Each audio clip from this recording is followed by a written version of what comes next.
이 자리에 하나님의 은혜와 평강이 우리 모두에게 함께 하시기를 기원드립니다. 오늘 본문은 우리가 너무나도 잘 알고 있는 산상수훈의 결론 부분인 반석 위에 지은 집, 또 모래 위에 지은 집을 대조하고 있는 본문입니다. 여러분, 집을 잘 짓기 위해서는 가장 많은 시간과 공을 들여야 되는 작업이 터를 닦는 작업이라고 합니다. 그러니까 기초를 잘 세워 나가는 일입니다. 영적인 집 역시 기초를 잘 닦고 잘 세워야 내가 이 땅에서 온전한 그리스도인으로서 살아갈 수 있다라는 이야기입니다. 사람들에게 집을 한번 그려보라고 하면요, 아이들은요 대부분 어떻게 그리는지 압니까? 지붕부터 그립니다. 어릴 때 그래, 지금도 저는 집 그리랑 이렇게 그려요. 신영복 선생님이 진역살이를 할 때 거기 감옥에서 한 노인을 만났는데 그 노인이 목수였다라고 합니다. 그 노인이 땅바닥에 이렇게 집을 그리는데 그 그림을 그리는 걸 보면서 신영복 선생님이 깜짝 놀랐다고 합니다. 충격을 받았대요. 보통 사람들은 집을 그리는데 다 지붕부터 그리는데 이 노인은, 이 목수는 거꾸로 그리는 거예요. 뭐부터 그려요? 주축도를 그리고 기둥을 그리고 도리를 그리고 그 다음에 들보와 석가래와 지붕순으로 마치 집을 어떻게 해요? 짓는 것처럼 그림을 그렸다고 합니다. 신영복 선생님이요, 지붕부터 그린 그 그림을 보면서요, 내가 너무나 무심하게 살았구나, 내가 너무나 부끄럽다라고 자신의 저서인 나무야 나무야라는 책에서 고백하고 있습니다. 이처럼 우리도 영적인 집, 흔들리지 않는 집을 잘 짓기 위해서는 제일 먼저 해야 될 게 뭐냐면 기초, 주축도를 잘 세워야 된다는 겁니다. 여러분, 우리의 영적인 기초, 주축돌이 무엇입니까? 바로 예수 그리스도입니다. 사도 바울은 고린도전서 3장에서 예수 그리스도가 터요 기초라고 고백하였습니다. 예수님은 우리의 뭐가 됩니까? 반석이시고 모퉁이 돌이 되십니다.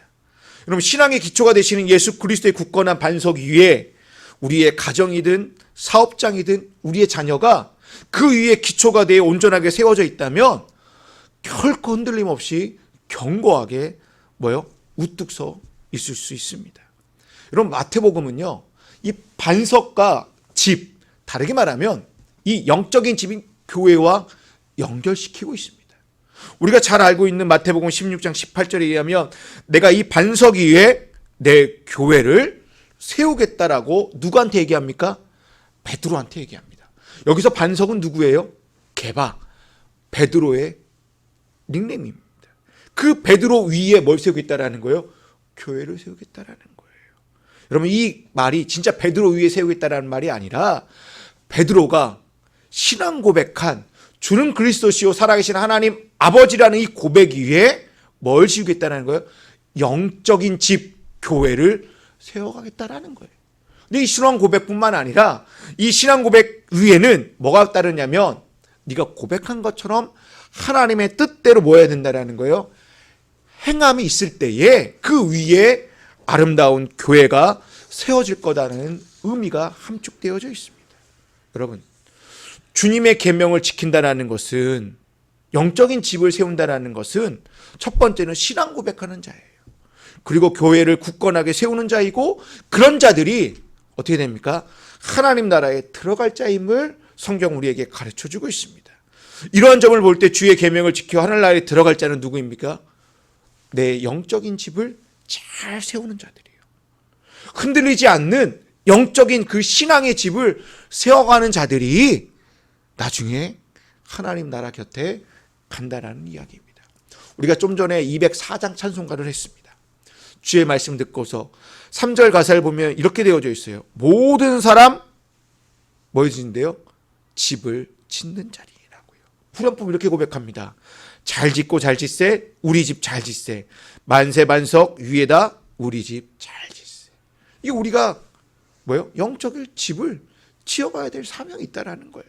그렇다면 여러분, 지금껏 신앙생활을 몇십 년, 몇 년 했는지 모르겠지만 지금껏 살면서 영적인 집, 신앙의 집을 잘 지으셨는지, 아니면 앞으로 내가 어떠한 신앙의 집을 지을 계획이신가 한번 생각해 봤으면 좋겠습니다. 여러분, 우리가 영적인 집을 지을 때 오늘 본문 말씀을 근거하여 목사님, 모래보다는 반석 위에 제가 집을 짓길 겁니다 라고 얘기할 거예요. 그런데 이 말이요, 요즘 시대는 맞지 않는 것 같아요. 제가 아까 찬송을 부르면서요 느낀 거 뭔지 압니까? 이 찬송가 가사를 다 고쳐야 되겠다는 생각이 드는 거예요. 왜냐하면 요즘은요 모래든 반석이든 하물며 물 위에도 뭘 지어요? 어떠한 곳이든 집을 지을 수 있는 시대예요. 다르게 말하면 모래 위에 집을 지은 사람을 어리석은 사람이라 말할 수 없다라는 거예요. 현재 가장 높은 빌딩, 건물이 어디에 지어져 있습니까? 두바이 사막 위에다 지었습니다. 브리지 할리파, 일명 버즈 두바이라고 하는 빌딩입니다. 무려 828m예요. 우리나라 삼성물산이 지었어요. 여러분, 두바이 모래 위에 세운 사막 도시예요. 각종 높은 빌딩이 다 있고요. 한 번쯤은 여행 가고 싶은 도시가 두바이라는 이 사막 도시예요. 이 두바이 사막 도시의 원조가 어디냐면 미국의 라스베가스라고 합니다. 아무것도 없는 이 사막지대에 지금의 라스베가스 도시를 만들 수 있었던 배경은 후버댐을 만들었기 때문이라고 해요. 후버댐을 만들어서 물과 전기를 공급하여 가장 화려한 도시로 지금 만들어 놓았다라는 거예요. 아무튼 두바이의 이 사막 도시가 성공하자 좀 아래쪽에 아부다비의 이 도시에 또 마스다르 시티를 조성하였어요. 근데 이게 100% 성공했다라고 말할 수 없지만 탄소 제로 시티를 만들어서 최첨단 친환경 도시로 세웠다고 해서 지금 사람들이 많이 관광하는 도시가 되었습니다. 이처럼 사막의 도시가 성공했잖아요. 아랍에미리트 이 나라, 이 조그만 나라가 두바이와 아부다비에 이 사막 도시를 만드니까 세계에서 가장 막대국 이 자금력을 갖고 있는 사우디가 가만히 있을 리가 없는 거예요. 얼마 전에 월이룡도 갔다 왔잖아요. 뭐 때문에요? 레옴시티 때문에요. 레옴시티 더 나인을 약 700조, 뭐 어떤 분은 760조, 어떤 분은 뭐 680조라는 어마어마한 자금력을 놔서 이집트와 사우디가 만나는 홍해 이 인근에다가 더 라인 사막의 직선 도시를 만드는 거예요. 이게 지금 계획 중에 있다라고 합니다. 아무튼 오늘 본문에서 어디에 집을 지었느냐에 초점을 두기보다는 반석과 모래는 내려놨으면 좋겠어요. 지금 이 집을 짓고 있는 사람들은 한 사람은 지혜로운 사람이라고 얘기하고 있고요. 한 사람은 지금 어리석은 사람이라고 얘기하고 있어요. 우리는 여기에 초점을 두면 좋겠어요. 누가 지혜로운 사람이고 누가 어리석은 사람인지에 초점을 두면 오늘 본문이 조금 더 내 삶에 적용시키기가 쉬울 것 같습니다. 24절과 26절 말씀을 화면으로 보실까요? 누구든지 나의 이 말을 듣고 행하는 자는 그 집을 반석에 지은 지혜로운 사람이라고 얘기하고 있어요. 26절은 나의 이 말을 듣고 행하지 않는 자는 그 집을 모래 위에 지은 어리석은 사람이래요. 화면을 좀 더 보시면 한 가지 공통점이 나오고요. 한 가지 차이점이 있습니다. 이 두 말씀이요. 정확하게 대조를 이루고 있습니다. 나의 이 말을 듣고 행하는 자, 나의 이 말을 듣고 행하지 않는 자가 지혜로운 사람, 어리석은 사람이라고 대조해 놓았습니다. 한 가지 공통점 뭐예요? 둘 다 말씀을 들었다라는 거예요. 한 가지 차이점 뭡니까? 행했느냐, 행하지 않았느냐라는 차이점이 있습니다. 그렇다면 우리가 흔들리지 않는 영적을 집을 짓기 위해서는 제일 먼저 해야 될 일이 무엇입니까? 잘 들어야 된다는 거예요. 잘 듣는 사람이 지혜로운 사람이라는 거예요. 잘 듣는 것은 경청입니다. 여러분, 경청은 귀를 기울여 이렇게 내가 자세히 듣는다는 의미가 있어요. 한자의 의미를 보면 화면을 보실까요? 기울 경자를 보시게 되면 사람 인자가 앞에 서 있어요. 사람 인을 향해 머리가 기울어지는 것을 나타내는 한자입니다. 상대방 앞으로 다가가 귀와 관심을 내가 기울인다는 뜻이 기울일 경이래요. 들을 청자는요. 기기, 임금왕, 열십, 눈목, 한일, 말씀 심자가 뭐예요? 합쳐진 단어예요. 여러 가지 의미가 있겠지만 이기주 선생님이 쓴 말의 풍격을 보니까 이 들을 청을 이렇게 해석해놨어요. 임금처럼 진득하게 귀를 기울이면서 눈을 크게 뜨고 사람을 바라보면 상대의 마음마저 얻을 수 있다라고 번역해놨어요. 여러분, 경청은 무슨 말입니까? 이기주 선생님에 의하면 말을 해석하는 데 그치지 않고요. 말과 말 사이에 배어있는 감정은 물론 상대방의 목구멍까지 차오르는 절박한 마을까지 헤아리는 일이 뭐라는 거예요? 경청이래요. 근데 두 번째 저는 경청이 더 중요한 것 같아요. 두 번째 경청은 무엇이냐면 이 경자를 기울일 경자가 아니라 공경할 경자를 써서 공경한 마음으로 뭐예요? 들어야 된다라는 거예요. 저는 이 부분이 진정한 경청이라고 생각합니다. 귀를 기울여 잘 듣는 것도 중요해요. 근데 어떻게 들어야 돼요? 내가 공경하는 마음으로요. 그럼 우리가 공경해야 될 대상이 누구입니까? 첫 번째는 부모이겠지요. 그렇지만 영적인 나의 아버지이신 하나님의 말씀, 예수 그리스도의 말씀을 내가 공경하는 말씀으로 내가 뭐예요? 들어야 된다라는 거예요. 어떠한 마음으로요? 그 말씀을 들을 때 내가 두려운 마음으로요. 이 두려운 마음으로는요, 이 하나님의 말씀을 내가 무겁게 여기겠다라는 거예요. 그게 공경하는 마음이래요. 말씀의 가치를 내가 중요하게 여기기 때문에 내가 하나님의 말씀을 들을 때 내가 예의를 갖춘다라는 마음이 공경하여 듣는다라는 마음이에요. 이걸 조금 이해시키기 위하여 예전에 배웠던 물리 시간에 우리 공명을 배웠잖아요. 두 개 이렇게 쇠말굽을 이렇게 두 개를 이렇게 놓으면 한쪽으로 이렇게 뚱 치잖아요. 그러면 이게요, 진동의 소리가 A도 어떻게 해요? 퍼져서 자연스럽게 진동이 울리는 게 공명이라고 얘기를 합니다. 우리가 하나님의 말씀을 경청하는 건 우리 내면에 하나님의 말씀이 뭐예요? 공명이 일어나는 것처럼 뭐예요? 진동이 일어나요. 그 말씀과 내가 움직이게 된다라는 거예요. 그게 공경하는 마음으로 듣는다라는 의미인 것 같습니다. 그런데요, 오늘날 그리스도인들을 보면 예수를 믿는다라고 말을 해요. 정작 예수님의 말씀과 가르침에는 귀를 기울이지 않고 그 말씀대로 살지 않아요. 그러니까 세상 사람들이요, 기독교인들의 말을요 듣지 않는 거예요. 기울이지 않아요. 에이, 너는 말과 행동이 다른 사람. 신뢰도가 바닥인 게 교회예요. 더 바닥인 게 목사들이에요. 나는 예수님의 가르침을 산다고 하면서도 세상의 논리와 유교의 관점으로 사는 사람들이 너무나 많이 있어요. 나는 주님을 위해 산다라고 말을 하는데요, 실제로 그런 사람들의 교회를요 헐고 주님의 나라를 무너뜨리는 자들이 너무나 많다라는 거예요. 나는 그의 나라와 의를 구한다라고 말을 하는데 실제로는 내 체면과 내 이름과 내 행복만을 추구하는 사람들이 너무나 많이 있다라는 거예요. 그러다 보니까 많은 사람들이요 예수님을 오해해요. 그리고 교회를 오해하고요, 성경에 가르치는 그 본질과 교훈을 오해하게 되는 거예요. 왜 그럴까요?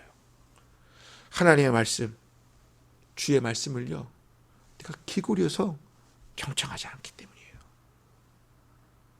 여러분, 주의 말씀을 귀 기울여서 듣지 않으면요 그분의 뜻을 알 수도 없고요 분별할 수도 없습니다. 사도 바울은 로마서에서 이렇게 얘기합니다. 믿음은 들음에서 나며 들음은 어디서 난다고요? 그리스도의 말씀으로 말미암아 된다라고 얘기하고 있어요. 기독교는 뭐예요? 들음의 종교라는 거예요. 우리가 흔들리지 않는 신앙의 집을 세우기 위해서는 주의 말씀을 잘 들었다면 이제 뭐 해야 된다는 거예요? 잘 행해야 한다는 거예요. 여러분, 지혜와 어리석음의 차이는 진짜 종이장 하나 차이예요. 지혜와 지식의 차이는, 아니, 지혜와 어리석음의 차이는 단순한 지식의 차이가 있는 것이 아니에요. 그 지식을, 내가 알고 있는 이 지식을 내 삶에서 행했느냐 행하지 않았냐 실천의 차이라는 거예요. 산에는 꽃이 피네라는 법정 스님의 책을 보게 되면 이 부분을 너무나 잘 설명해 놓아서 설교 시간에 스님의 얘기를 해서 죄송하지만 한번 살펴보고자 합니다. 화엄경의 보살 명람품에 보면 이런 구절이 나온다. 듣는 것만으로 부처님의 가르침을 알 수 없다. 그것이 도를 구하는, 진리를 구하는 진실한 모습이다. 듣는 것만으로 이룰 수 있다면 우리는 이미 충분히 들었다. 이절 저절 다니면서 또는 이 교회 저 성당을 기웃거리면서 많은 것을 들었다. 그러나 그걸 갖고 완성되는 것이 아니다. 듣는 것은 대단한 것이 아니다. 그것은 신문이나 잡지를 보는 것과 하나도 다르지 않다. 문사수, 들을 문, 생각사, 닦을 수, 이 문사수, 들었으면 스스로 생각해야 한다. 자기 것을 만들어야 한다. 스스로 생각하라는 것은 자기를 여가시키라는 뜻이다. 자신의 채로 걸러 받음이라. 그리고 나서 행하라는 것이다. 그것을 일상에 옮기라는 것이다. 듣는 것만으로 부처의 가르침을 알 수 없다. 그것을 자기 것으로 만들고 스스로 행할 수 있어야 한다. 그것이 도를 구하는 진실한 모습이다. 여러분, 설교 시간에 법정 스님의 이야기를 인용해서 죄송하게 생각합니다. 근데요, 모든 종교로 다 통하는 것 같아요. 듣고 행함에 대한 깨달음을 모든 종교가 다 강조하고 있다는 거죠. 우리는 부처의 가르침을 받는 자들이 아니잖아요. 하나님의 말씀을 우리는 늘 듣는 자라면 어떻게 해야 돼요? 행해야 된다는 거죠. 이것이 그리스도인의 참된 모습이라는 것입니다. 머리로만 알고 있는 성경의 지식은 우리를 기만하게 만듭니다. 그리고 이웃을 괴롭혀요. 그리고 율법주의에 빠지기 쉽습니다. 참된 지식은 머리로 아는 지혜가 아니라, 지식이 아니라 삶 속에서 행해지는 지식, 그 말씀을 삶에서 구현할 수 있는 지식이 참된 지식인 줄로 믿습니다. 우리가 예수님을 열심히 믿고 아무리 많은 교리와 고백을 한다 하여도 그 뜻을 삶 속에서 나타내지 않는다면 우리의 신앙은 무너지고 말 것입니다. 야고보서 기자는 이 부분에 대하여 우리에게 정확하게 말씀하고 있습니다. 야고보서 1장 22절 24절에 있는 말씀입니다. 말씀을 행하는 사람이 되십시오. 그저 듣기만 하여 자신을 속이는 사람이 되지 마십시오.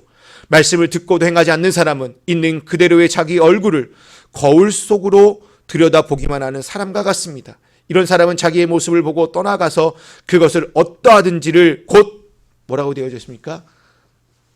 잃어버리는 사람입니다. 라고요. 말씀을 듣고 행하지 않는 사람은 믿음을 다 잊혀져 버린다라는 거예요. 야고보서는 우리가 아는 것처럼 한 걸음 더 나가잖아요. 2장에서 뭐라고 얘기했어요? 행하지 않는 믿음은 어떠한 믿음이에요? 죽은 믿음이라는 거예요. 소설가 마크 트웨인이 이렇게 얘기합니다. 성경에서 나를 괴롭히는 것은 내가 뜻을 해석할 수 없는 어려운 구절이 아니라 내가 이미 알고 있는 너무나도 쉬운 명령들이다라고 얘기하고 있습니다. 우리가 성경에서 말하는 내용 너무나 잘 알잖아요. 사랑하라, 섬기라, 낮아지라, 오래 참으라, 용서하라는 말씀 너무나도 잘 알고 있다는 거예요. 그러나 이 말씀을 삶 속에서 행하는 건 결코 쉬운 일이 아니에요. 어제 아내는 처갓집을 갔습니다. 아들과 저와 둘만 있었습니다. 아들이 시험 기간이에요. 이제 중3이니까 11월 이제 말 되면 시험 보거든요. 얘기했어요. 10시간을 공부하겠대요. 핸드폰을 보지 않겠다고. 근데 조용한 거예요. 방문 열고 딱 들어보니까 뭐하고 있는지 압니까? 이불을 덮어쓰고 자고 있습니다. 깨웠어요. 아들 10시간 공부한다며. 아니야, 알람 맞춰놨어. 너무 피곤해. 좀 일어날까요? 그리고 나서요, 제가 깨웠을까요? 안 깨웠을까요? 안 깨웠습니다. 욕도 할 수 없고 때울 수도 없고요. 좀 지나니까 뭐하고 있을까요? 공부하다가 피곤하다고 누워서 유튜브를 보기 시작합니다. 너 핸드폰 안 보기로 했잖아. 좀만 머리 식힐 겸 볼게. 열불이 올라와서 이 새끼 저 새끼라는 말을 하고 싶지만 그래도 참는 게 너무 힘들어요. 오래 참으라는 게 저한테 제일 힘든 것 같아요. 사랑하라, 섬기라, 낮아지라, 용서하라, 이건 쉬운데요. 참는 거 제가 정말 못하거든요. 요즘 아들을 보면서요, 아내랑 하는 말 있어요. 와, 중2병이 와가지고 이 중3이 저 새끼를 내가 어떻게 해야 되나. 싸울 수도 없고 안 싸울 수도 없고 아침마다 제가 학교까지 있다던데 50분 걸리거든요. 한마디도 안 합니다. 왜? 말하면 승질나니까. 정말 하나님의 말씀을 내가 몸소 실천하는 건요, 저한테 정말 어려워요. 여러분도 어렵지 않을까요? 정말 어려워요. 특히 가족한테, 아내한테, 자식한테 이 말씀대로 내가 실천한다는 건요, 정말 어려워요. 그래서 맨날 내가 사모님한테도 미안합니다. 아들한테도 아빠가 못나서 미안하다라고 얘기해요. 여러분, 그럼에도 불구하고 우리는 어떻게 됩니까? 하나님의 은혜를 구해야 된다는 거예요. 그런 하나님의 말씀을 다시 한번 들어야 된다는 거예요. 그러면서 내가 작은 것이라도 내 삶 속에서 행하려고요, 무지하게 노력해야 된다는 거예요. 말씀을 행하는 삶이라는 것은요, 뭐예요? 넘어져도 일어나서 내가 하나님을 사랑하기 때문에요, 쓰러져도 일어나야 되는 거예요. 그래야 내가 내 자신을 부인하는 삶이 되고요. 주님을 따르는 삶이 되고요. 회개에 합당한 열매의 삶을 살 수 있기 때문에 작은 부분이라도 내가 실천하려고 애를 써야 된다는 거예요. 여러분, 오늘 본문이 산상수훈의 마지막 결론이에요. 이 말씀 너무나도 단순해요. 나의 이 말을 듣고 행하는 자가 되어라는 거예요. 이 말 역시요, 새로운 말씀이 아니라는 거예요. 예수님이요, 이스라엘 백성들에게 새롭게 선포한 말씀이 아니에요. 이미 오래전부터 이스라엘 백성들이 이미 알고 있던 말씀이에요. 이들은 듣고 행하는데 오래전부터 훈련됐던 자들이에요. 우리가 너무나도 잘 알고 있는 신명기 6장 4절에 7절에 있는 말씀을 보게 되면 쉐마의 본문이 나옵니다. 화면을 보실까요? 다 읽지 않겠습니다. 이스라엘은 들으십시오. 주님은 우리 하나님이시오. 주님은 오직 한 분이십니다. 뭐예요? 너희는 마음을 다하고 뜻을 다하고 힘을 다하여 주 하나님을 사랑하십시오라고 얘기해요. 들었으니까 하나님을 사랑하는 실천하라는 거예요. 뭐예요? 이 본문의 시작의 단어가 쉐마예요. 이 쉐마의 단어가 히브리어 샤마에서 와요. 샤마라는 뜻이요, 듣다라는 말인데요. 이 히브리어 이 단어가 단순히 듣는 게 아니라요, 이 샤마가 듣다 뿐만 아니라 순종하다는 의미도 함께 내포져 있다는 거예요. 단순하게 이스라엘 백성들은 하나님 말씀 듣다가 진짜 듣는 게 아니라 순종하라구나, 행해야 된다는 것까지 연결시키며 이들은 오랫동안 살았다라는 거예요. 그런데요, 이스라엘 백성들이요, 삶이 윤택해지고요, 그리고 나라가 평안해지니까요, 서서히 타락하면서 신앙이 어떻게 변질되기 시작하는 거예요. 그러면서 듣는 것과 순종이요, 분리시켜요. 듣는 건 듣는 것이고 순종은 순종으로 별개 생각하면서 이들이요, 행동 없는 껍데기 신앙의 삶을 살아가고 있으니까요, 하나님께서 예언자를 보내서 행동 없는 신앙에 대하여, 형식적인 신앙에 대하여 엄청나게 책망하고 있어요. 그게 예언서의 내용입니다. 오늘 우리 역시 듣는 것과 순종하는 것을 별개로 생각하는 사람들이 너무나 많이 있다는 거예요. 기독교는 분명히 듣는 종교입니다. 우리는 매주일 하나님의 말씀을 이 자리에 나와 듣습니다. 주일뿐만 아니라 삶 속에서도 평소에서도 하나님의 말씀을 늘 듣고 있다는 거예요. 그러면 단순히 듣는 것으로 끝나면 안 된다는 거예요. 하나님의 말씀을 듣고 은혜 받는 것으로 끝나면 안 된다는 이야기입니다. 하나님의 말씀을 들었다는 것은 그 말씀에 반응하라는 거예요. 그 반응이 뭔데요? 순종하라는 말씀입니다. 행동하라는 거예요. 반석 위에 집을 지어놓은 사람을 보니까요, 비바람이 불고 태풍과 홍수가 같은 어떠한 시련과 아픔이 내게 다가와서 무너질지 할지라도 쓰러지지 않는데요, 견고하게 신앙의 집을 세울 거라고 얘기하고 있습니다. 이 얘기는 지금 당장 시련과 아픔일 수도 있지만 훗날에 임할 심판 때에 너가 구원받게 될 거다라는 로 연결시킬 수 있는 본문입니다. 여러분, 산상수훈의 이 마지막 결론, 이 비유의 내용은 듣고 행한다라는 것인데, 우리는 듣고 행한다라고 하면 먼저 해석하고 적용부터 해요. 이 오늘 본문의 예수님이 듣고 행하라는 이 말은 적용하고 해석하라는 것이 아니라 지금 내가 당장 너희에게 말한 산상수훈의 가르침대로 뭐 하라는 거예요? 행동하고 순종하라는 말씀이에요. 우리가 해야 될 일은 지금 당장 하나님 말씀에 순종하는 일입니다. 그 행동을 할 때에 주의 말씀이 내 삶에 은혜와 축복이 된다는 말씀입니다. 주님의 말씀을 행동과 무관하게 생각하여 순종하지 않는 사람들은요, 죄송하지만 그들은 주님을 부인하는 자들이에요. 산상수훈의 말씀을 거부하는 자들이에요. 그리고 주님의 말씀을 행하지 않는 자들이기 때문에 그런 자들에게는 27절에 있는 말씀처럼 비가 내리고 창수가 나고 바람이 불어 어떻게 된대요? 그 집이 부닥침에 무너져 그 무너짐이 어텐데요? 심하다고 성경 우리에게 가르쳐주고 있습니다.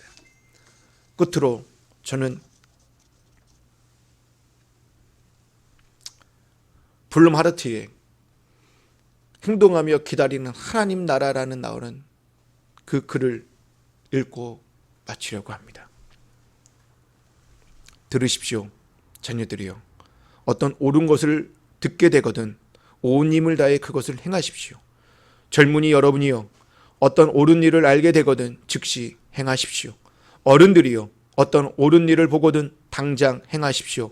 그리고 당신이 아프든 건강하든 지위가 낮든 높든 가난하든 부자든 옳은 일을 알게 되거든 즉시 행하십시오. 옳은 일을 행하는 것에 대해 너무 오래 생각하지 마십시오. 그것이 옳은 일인지 아닌지 그것만 생각하십시오. 그것이 옳다면 가서 행하십시오. 그러면 당신은 그리스도를 발견하게 될 것입니다. 여러분, 주님의 말씀을 이제 들었다라면 적용하고 해석하는 것이 아니라 지금 당장 나가서 뭐 하랍니까? 순종하고 행동하십시오. 이번 주 한 주간 산상수훈의 말씀을 경청하여 그 말씀대로 살아가려고 우리가 열심히 노력해 보십시오. 그럼 오늘 본문에 있는 지혜로운 자가 세운 집처럼 여러분의 삶에 아름답고 견고한 흔들리지 않는 집을 세워나가시기를 주님의 이름으로 축원드립니다.